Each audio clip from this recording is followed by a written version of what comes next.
ভাই ও বোনেরা, মুরব্বীরা, আমি আপনাদের মামা ভাই সব। যুক্তরাজ্য আওয়ামী লীগ আয়োজিত সমাবেশে শেখ হাসিনা কিভাবে ভার্চুয়ালি যুক্ত হবেন তা ভারত সরকারই ভালো বলতে পারবে বলে মন্তব্য করেছেন পররাষ্ট্র মন্ত্রণালয়ের মুখপাত্র মোহাম্মদ রফিকুল আলম।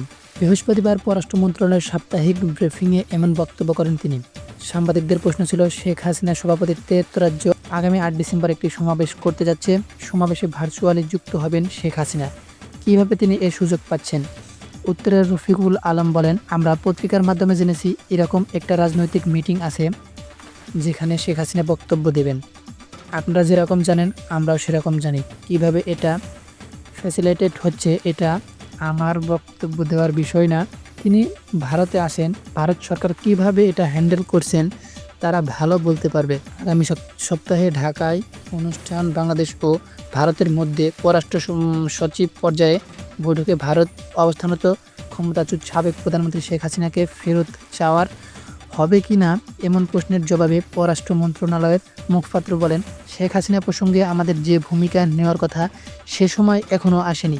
এ বিষয়ে আমরা পর্বসূচি নিশ্চয় একটা বক্তব্য আপনাদের দিয়েছেন। শেখ হাসিনাকে ফেরানোর বিষয়ে পররাষ্ট্র মন্ত্রণালয়ের আদালত বা স্বরাষ্ট্র মন্ত্রণালয় থেকে কোনো আবেদন এসেছে কি না জানতে চাইলে মুখপাত্র বলেন, আমার জানা মতে এখন পর্যন্ত পররাষ্ট্র মন্ত্রণালয়ের কোনো নির্দেশনা আসেনি।